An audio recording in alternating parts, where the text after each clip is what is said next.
Back again with another episode of the Time for Heroes podcast, and this week I have Tom Bowen. Tom Bowen was guitarist in noughties band Kill City. Within the band he went on tour with the Libertines. He spoke about his early life in music and modelling for Calvin Klein, as well as touring with the Libertines and his battle with alcohol and his recovery. Tom is a fantastic guest to have in the podcast, an absolute pleasure. I hope you enjoy the podcast as much as I enjoyed recording it, and I'll be back again very soon with another episode. Right, here I am. I've got Tom Bowen on my podcast today. Tom Bowen was a guitarist in noughties band Kill City. He toured with the Libertines. He is a guitar coach now. He's led the rock and roll lifestyle and he's now sober. And he was also, surprisingly, or not surprisingly if you have a look at him, a model for Calvin Klein. So, thanks very much for coming on the podcast, Tom. Thanks for having me, Martin. I like to just get back to how life was growing up for you, where you grew up and what your childhood was like. So just carry on from there. Sure. Yeah, I grew up in South Wales in Cardiff. The accent kind of is still there. It morphs a little bit. Pretty nondescript, really. Went to a Welsh-speaking comprehensive in the late 80s, early 90s. And yes, I was minding my own business, looking at Rolling Stones vinyl bootlegs in Portobello Market when I was 17. My girlfriend at the time, my first girlfriend, we were away visiting her mate who'd gone to London to study, and so we went to see her for the weekend. And I was looking at these records in the rain. I think it was the 1st of November because we'd been out Halloween the night before, and chap stopped me and asked me. He actually asked her if I'd ever done any modelling, and as I say, we were kids. I was 16, and the last thing your mum and dad say to you is, don't talk to any strange men in that London. And but it turned out to be a fashion photographer. He was a mate of Kate Moss's, right. When they were young. He'd have been 28 at the time to my 16. And he just looked like, so it was 1992, this is 30 years ago, and he just looked like he looked like he could be creepy and up to no good, but that was grunge fashion for you, because it was pouring with rain and he had a cagoule on, and I don't mean like a trendy cagoule, I mean a cagoule like we all had when we were kids, with the string drawn right around his face. And double like I've got today, but yeah, it turned out he was a famous photographer on the rise, a guy called David Sims, and it was the big. So Kate, I mentioned, she was. This is 1992, so she was, and obviously she features in the Libertines story, doesn't she? But it was the early 90s, so it was that kind of grunge fashion era that I got caught up in, and so he just plucked me out of obscurity and into grunge fashion. That's mental. Yeah, and that took me to London eventually. Well, I was in London obviously when it happened. I moved there a few years later when I got a bit older. That lasted for about 4 years, which led me to sort of rock up in Camden in the mid to late 90s, which is where I met the infamous Pete Welsh, author of this. So yeah, that's right. Brilliant book. I can mind getting it when it came out, and one of the books. I think I read it in a couple of days because it's really easy to read. Yeah, very very much one of those rock and roll books. Yeah, tomes. It's just a riot, isn't it? To when that's the name of it. But yeah, it's very readable. It's just very funny. He's very good. I mean, it's a series of interviews, but he's got his own turn of phrase that's really cool. He's a very funny guy, Yeah. Everyone was as well in that time. So, I ran into him on the street, and we were just on the corner of Camden High Street and Parkway in 1996. Remember it? And we were just sort of clocking each other's clothes and talking about bands that we both liked. It's haircuts, it's the 90s, it's Camden. That's what, there are 1,000 conversations like that happening on every street. And we just hit it off talking about the Faces, and it would have been the Faces and Badfinger and Big Star and that kind of stuff that we loved, and put a band together, which included the famous John Hassel, who would have been 15. Mm-hmm. He lied to us. He told us he was 17. But Pete mentions in his book about Carl's comment. I think it's something along the lines of, because John was a Kentish town lad and had lived with his mum and his brother, and they had a basement, a cellar with equipment in it. And I think Carl comments in one of the interviews about every bum in Camden was in there trying to start in a band, yourself included, which was what we were doing. There was a band called the Samaritans. So this was this was 98 by this time, 97, 98. So was John playing bass then? John was playing bass with us, yeah. And as I say, he was younger than we thought. But, we weren't exactly old. I mean, in 97, I was 22, so... Yeah. It was quite, But you get back to that age, ripe and mature 22, and but everyone was not knocking around. I mean, Mick was in that band as well briefly. Mick Whitnell, right? But yeah, it was. I mean, there was nothing definitive about anything anyone was doing. So there's no definitive band lineup. Nobody was organised. It's funny though when you see Carl a bit younger, so they were kind of I didn't meet those two until years later. So because they would have been much younger as well.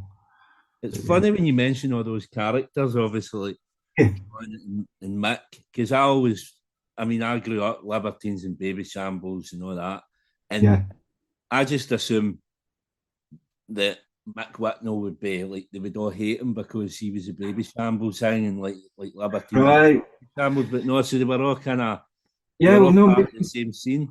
Yeah, we were all just chancers, we were all just chancers with guitars and drumsticks and so on, and a lot of it kind of coalesced around a good mixer. So this era was post Britpop, late 90s, but before the Strokes, and I suppose the in terms of music, the backdrop was bands like Coldplay and Travis and Radiohead, and say what you like about that.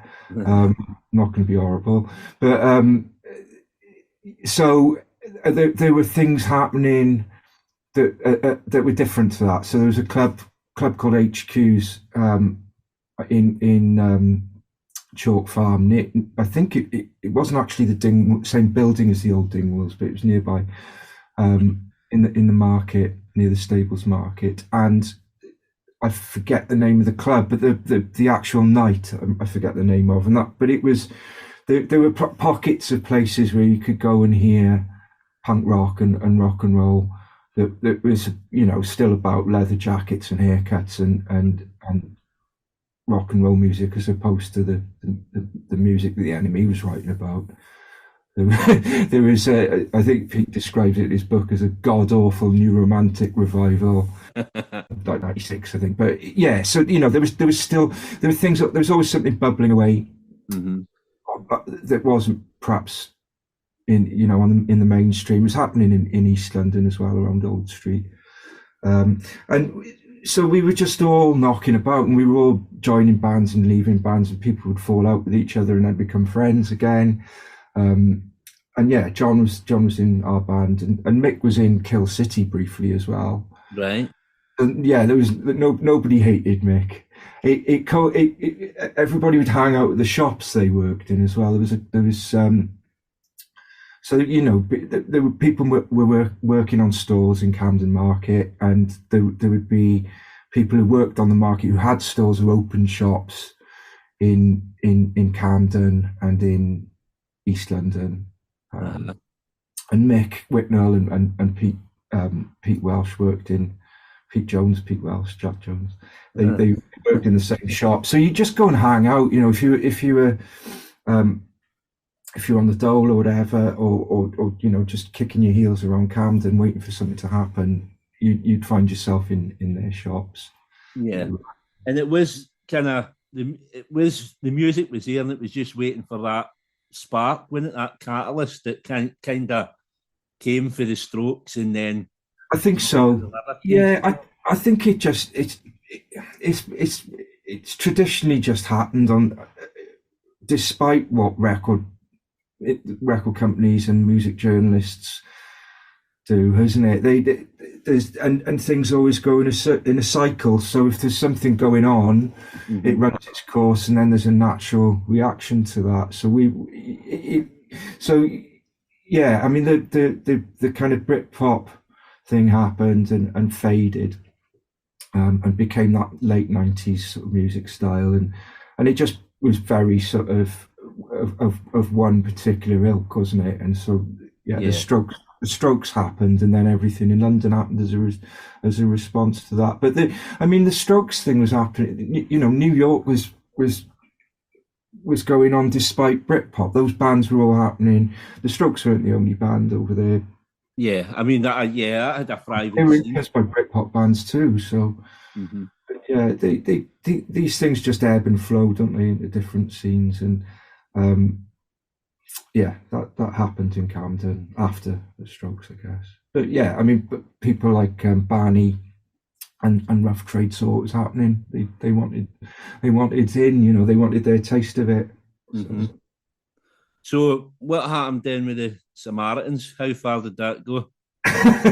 That's a good question.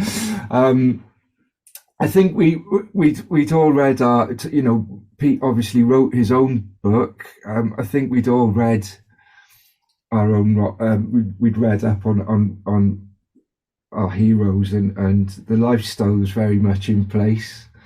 And so, what happened was we had a lot of fun.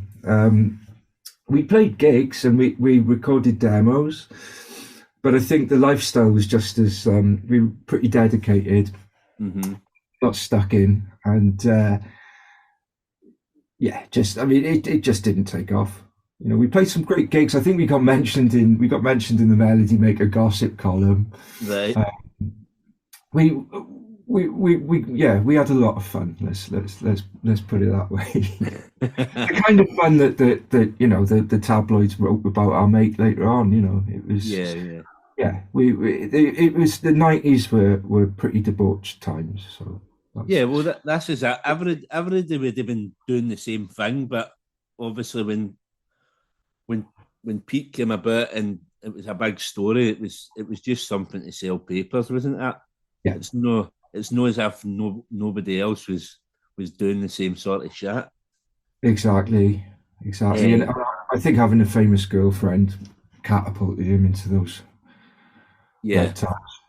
I mean, it's been happening constantly. I mean, after Pete Doherty, then it was kind of Russell Brand was everywhere. Right. I mean, there's always somebody that they want to vilify. Yeah. So, I mean, and it's nothing new that they did it to Brian Jones. Yeah, and all it is to sell papers. But exactly, who wants to buy papers? Nobody buys papers nowadays. Not now, no. So after Samaritans, what happened then? That's another good question. I think the next, so yeah, it was always bubbling away, and we were kind of in and out of the pubs in and around Camden, and the scene sort of migrated over to Shoreditch. I remember that. I mean, Pete charts it out brilliantly in his book, and he's got a good idea of the timeline of things. I remember early 2002, so it's only 2 or 3 years, 4 years along. and I remember recognising Lisa Moorish at a gig, or we were in the Dublin Castle. I can't remember who was playing. It's divided it into 2 rooms, and I approached her and asked her if she was singing with anybody. Introduced myself, and we just hit it off. I spoke about, for some reason, I don't know why, I spoke about, asked her if she knew about Mary Clayton, who was the singer who duetted with Mick Jagger on "Gimme Shelter." It's just a really amazing. I'm a massive Stones fan, and it was just it's just something, it's just a chat up line more than anything. And we hit it off, and we talked about starting a band. I'm sure she would agree that we all of us had a million conversations like that most nights when we were out. And if you're in between bands, so you might have been in a band that was fizzling out or had split up. So it's just, we were in our natural habitat, just chatting away. But we hit it off, and she was game. So who did I think of straight away to make it a trio was Pete.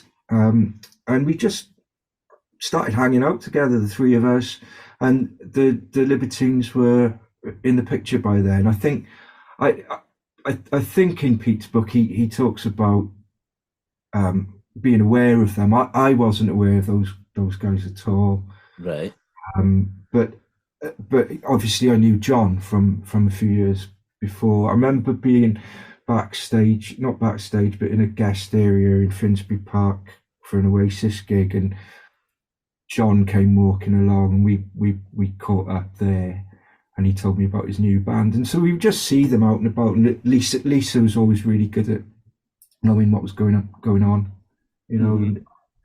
and things just, there was a change in the air, and things started to get interesting, Yeah, I mean, obviously Lisa had been, she'd had like a couple of record deals before. She'd done various different types of genres of music, like dance and R&B and things like that. So obviously being in a band like this was like a totally different direction.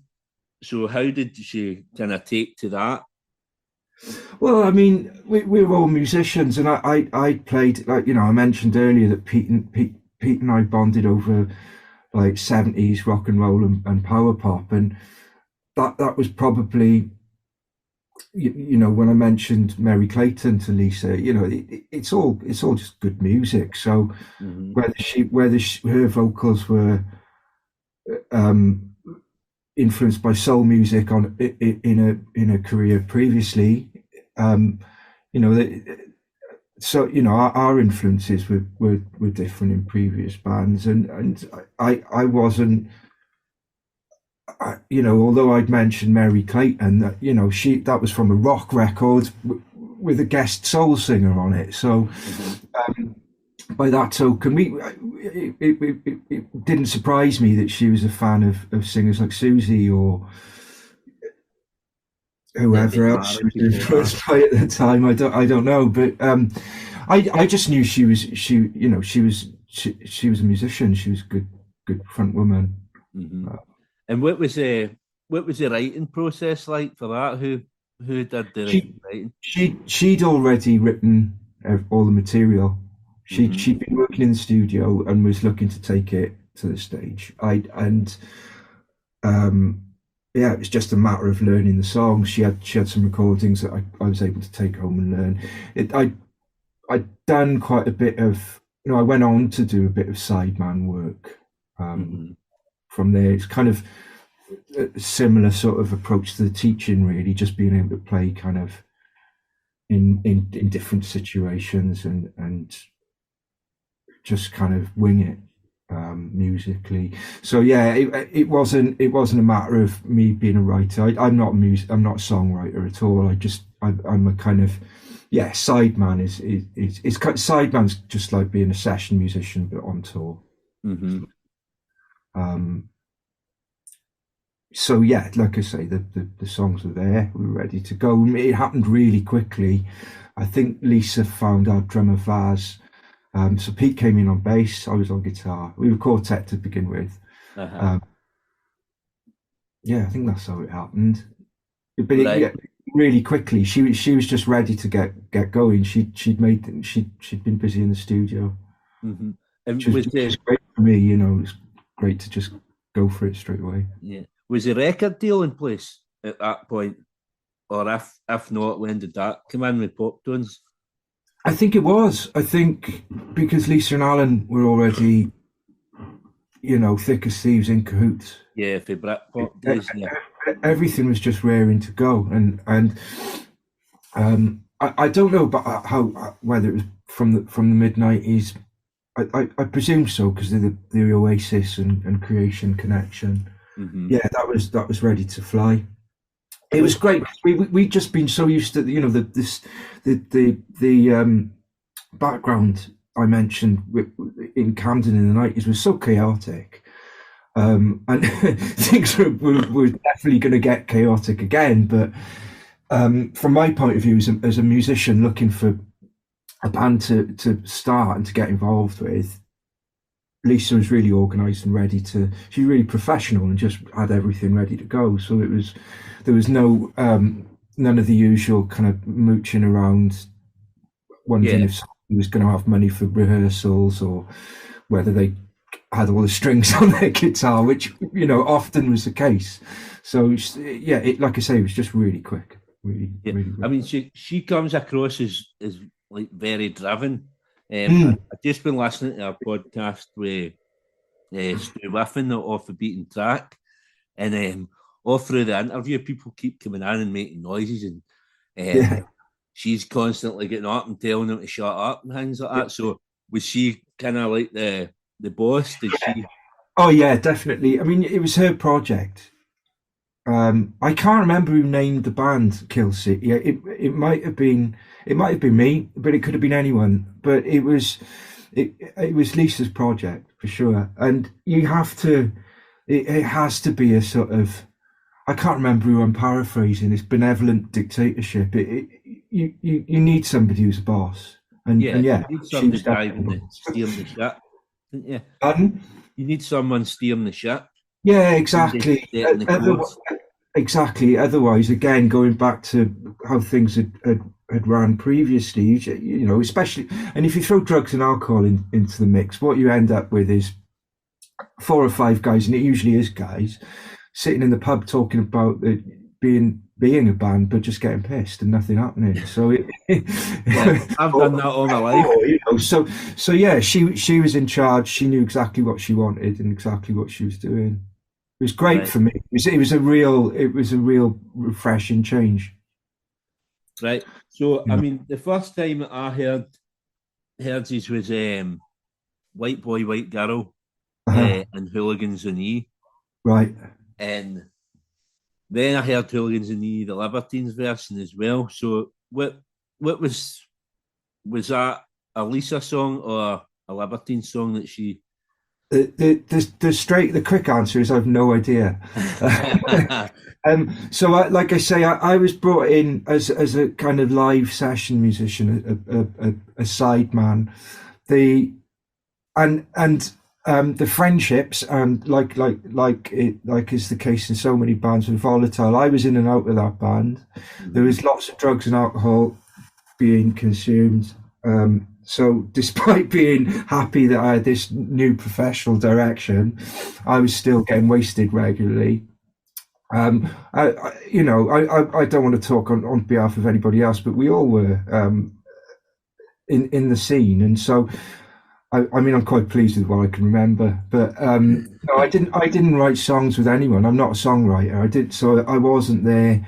As far as I know, that well, first of all, those 2 songs are quite far apart in terms of timeline. I think White Boy Brown Girl was Lisa's work completely. It was certainly already. It was one of the songs that was given to me to learn when we got started, and then I wasn't in the band when they recorded Hooligans on E, but I think I was in the band when it was written. because I think it was written on the tour that I did with the Libs. Right. And I think it was the two Petes that wrote it together. Right. As far as I know, it certainly the lyrical content is definitely comes from Pete going to a Swansea game. Yeah, well, that's what I was thinking. See, once you said that about the two Pete's writing it, I thought the football connection. Yeah. It was. He went to a match at the Vetch. I think it was when we played Cardiff, and he. I mean, that's the funny thing about our friendship is that when we met on that corner in Camden in '96, one of the first things he said to me, he said, "It's a good job we're in London because we couldn't be friends in Wales." I never followed any of that stuff, but it just still makes me giggle a bit. But yeah, I think we played. I think that we were on a leg of that tour that was only for 4 gigs or something. I think we did it in 2 chunks, and the Cardiff gig was at the Barfly, which I don't even know if it's still there. That when they had a Barfly in Cardiff, and I'm pretty sure he went, watched his team, and came back with reports of hills on the terraces. You mentioned the tour, touring with the Libertines. What was that like? The tour?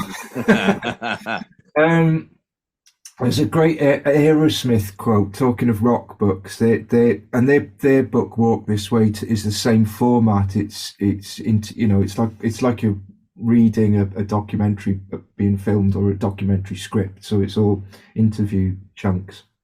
And Aerosmith talk about going from being musicians who dabbled in drugs to drug addicts dabbling in music. And I mean, touring is just about having fun. I mean, playing music's about having fun. If you're not having fun, there's not much point doing it. You might as well go and work in an office or whatever. Mm-hmm. Dig a hole in the street and fill it in again. The whole experience was wild. But it was wild, but it wasn't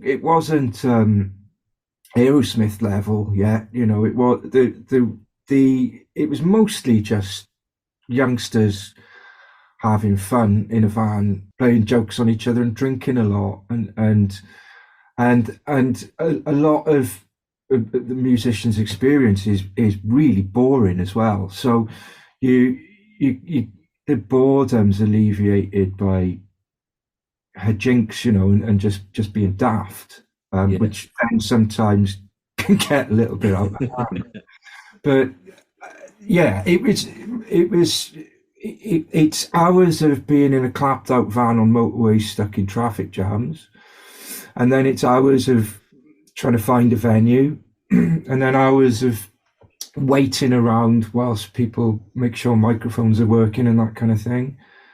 And then you've got to be at your absolute best at the top of your game for a very short amount of time, whether it's headlining or supporting. You're then expected to be at your absolute sort of emotional peak, and talent wise you're supposed to be completely on top of your game, and then it's all over again, and then you repeat the process with whatever you choose to fill the time with.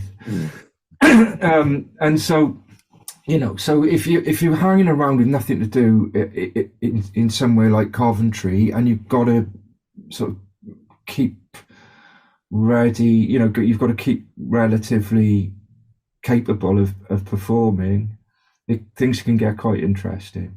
Yeah, and you've also got to keep out. Ideally, got to not get your head kicked in Coventry. Dressed like one of the New York Dolls or whatever. So it was fun, but it was pretty innocent. There was no darkness that I saw on that tour. There was no addiction. No. Well, as you say, these are all young kids, kind of starting it, and you've all got the same ideas. There must have been a lot of song ideas and stuff like that going on as well, as much as. Yeah, for sure. I remember they had the Libertines had a budget. They had their record deal, they had a budget, and they had a fairly comfortable vehicle to to be in when it was parked as well as when it was moving. And so they had acoustic guitars on, that they could sit and play in a van. You can't really do that in a splitter van or a transit van. But yeah, I do remember lots of times before and after the gigs, so backstage in dressing rooms with guitars being passed around and just lots of collaboration. I remember Pete Doherty being really into the Lars at the time. That record was playing a lot in their van, and whether it was on a Ghetto Blaster or something, I don't know, backstage. But I remember, just lots of. It was just one rolling party basically. Yeah. So like any house party that you go to when you're young, there's inevitably somebody pulls out a guitar and starts playing songs. I'm just thinking about the scene in where John Belushi smashes his guitar up in that film now. Is it Animal House? I think so. Yeah, I'm sure there was songwriting going on between them. Yeah. Such like I read a story on your website about the Lars, about you and Pete. He goes in a hotel. Thanks for reading it. Yeah, that was a hotel called the Big Sleep. Again, it would have been the same night, I guess, or the same.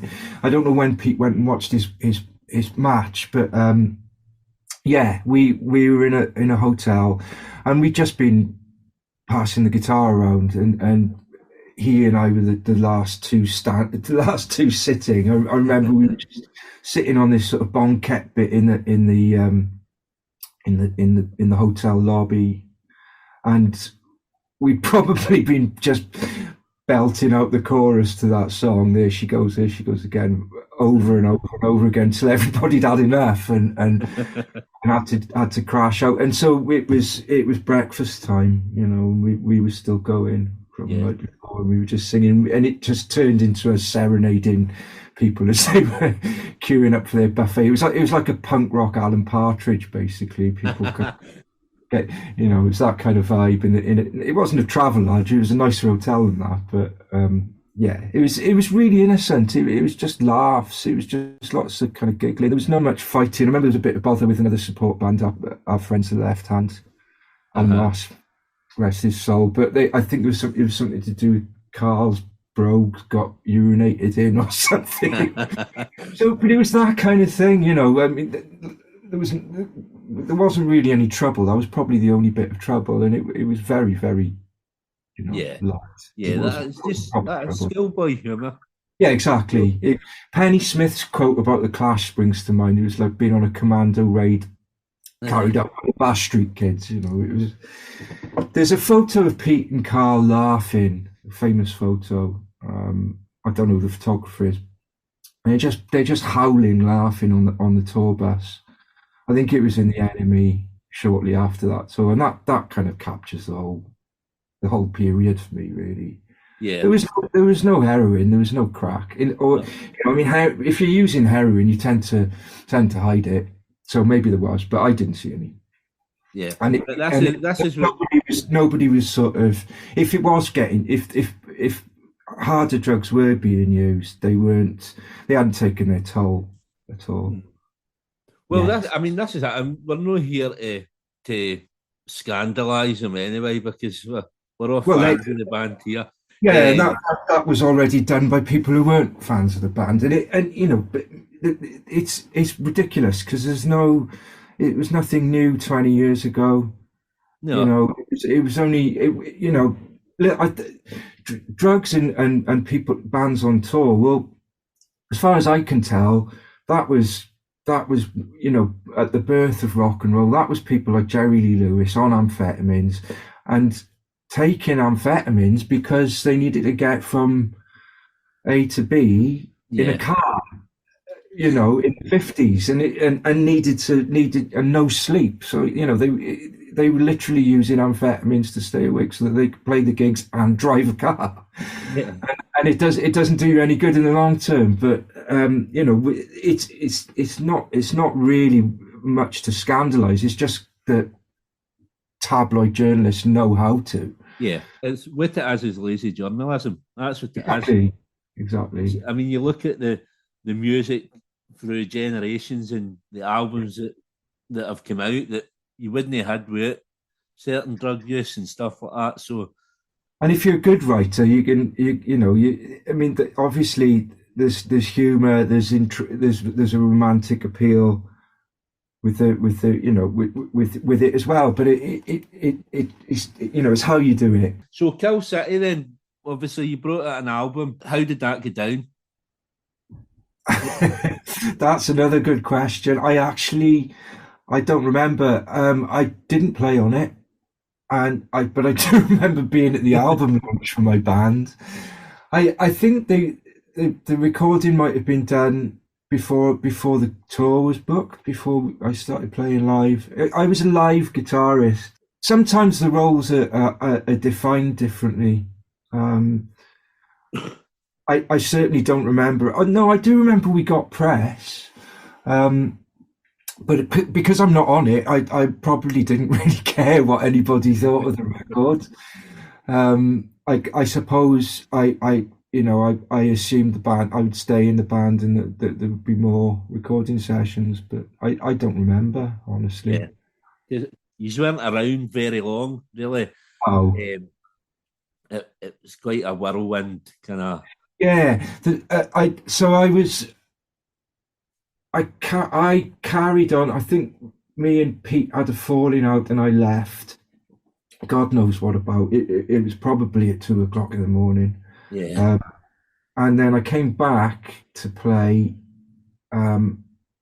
purely because they were going back out with the Libs again. I don't know whether the band split up or not, or they didn't replace me, or they did. I honestly can't remember. But it was. I don't know who played guitar whilst I was gone. I know Stewie Bevan came in because I came back purely to play at Brixton with them. Uh-huh. So I think that was the beginning of 2004. I think. Right. Because I went and played with some other people for 2003. So yeah, so I was gone for a year and I came back. And we played a few club gigs, I guess, and then we had a night on the bill at Brixton Academy with the Libertines, which was brilliant. I fully admit that that's what tempted me back. was to know how it felt to play a gig on a big stage in a big venue. Right. Sorry, I got a frog in my throat this morning. But I mean, it was great to be back with my mates. I remember a rehearsal on Magic Mushrooms. I was interested. Just lots of giggling. It didn't, for some reason, it didn't hamper our playing. But it was just good to be. Bridges got mended, and we played. I think we played the Notting Hill Arts Club. Because I remember that because Lisa brought Kate Moss down to watch us. I think she was doing a Vogue shoot, so that she appeared at that point. It was quite hard to concentrate playing a gig with her. Who further for you or for Kate? Because I mean, it's two models in the same room. Yeah, well, there's no professional jealousy. I'd worked with her as a kid, and we sat and chatted. But she acted like she remembered me, but I'm sure she was just being nice. Yeah.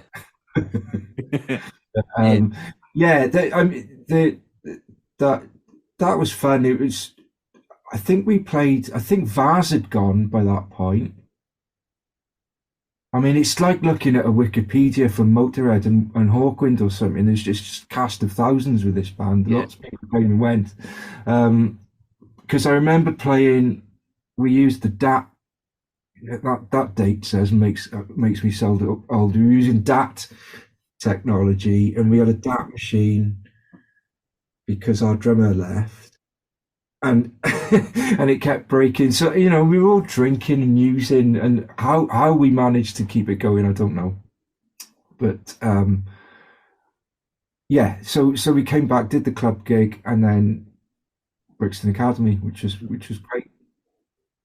When you mentioned Stewie Bevan there, I was Yeah. racking my brains trying to think. I thought I know that name, and then so he was in the Paddingtons as well, wasn't he? Yes, yeah, So that's right. that's where I knew the name for it was Great Paddington. guitar player and a lovely lad. Yeah. Yeah. So after Cal City finished, what sort of stuff were you doing then? I've seen that you roaded for Slipknot.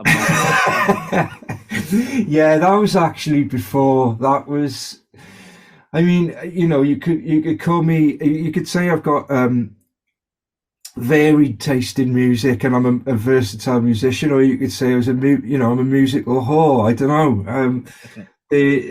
Yeah, that was just a wild goose chase that me and three-fifths or three-sixths of menswear went out to Wichita, Kansas we were conned into going to Kansas to go and play music. Somebody had told us that he knew somebody who'd been in the Byrds in the band in the 60s, and I think it was just a complete lie. And he was actually he was an English guy. He was living in Kansas and in Wichita, Kansas, and he conned us into going out there to go and record with his girlfriend. And he was really just an estate agent. And he promoted a few gigs, and he put whilst we were there, we got roped into lugging equipment in and out of this venue for Slipknot and Motorhead.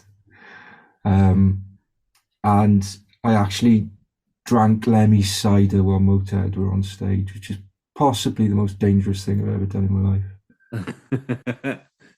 Sorry, Lemmy. And that's it. So after touring with the Libertines, and a lot of people would think that was one of the most dangerous things to do, and then you're knocking back Lemmy's drink. That's mental. But afterwards, I just played with other people, playing all sorts of different styles. Remember, I did a session with Adam, who was Baby Shambles' drummer, I guess. And that was me and some other friends. There was Daniel Orsesi, who was around on the scene and knew everybody that we're talking about. Who's releasing music at the moment as Moon Dusty.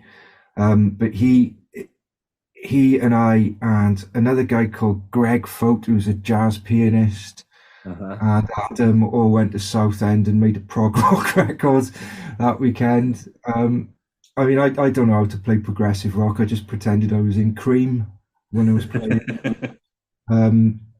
Tried to play like Clapton in Cream.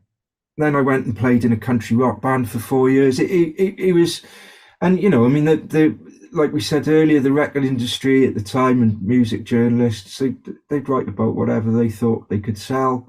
Mm-hmm. So whether it was punk rock with the Libertines or Ryan Adams or whoever, at the time it didn't. So I was just joining bands and leaving bands as I fancied them, really, and kicked out of them as well.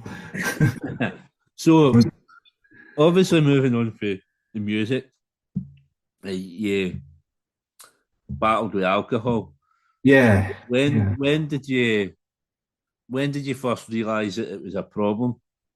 Well, I mean, I was a fan of the combo platter. It was everything, really. I wasn't just drinking, but that was the most difficult one to stop using, was alcohol. But when did I know I was? I mean, I think in a way, I probably knew that I was an alcoholic when I was about 18, but only in my kind of 18-year-old, what do you know at all when you're 18? You don't know anything.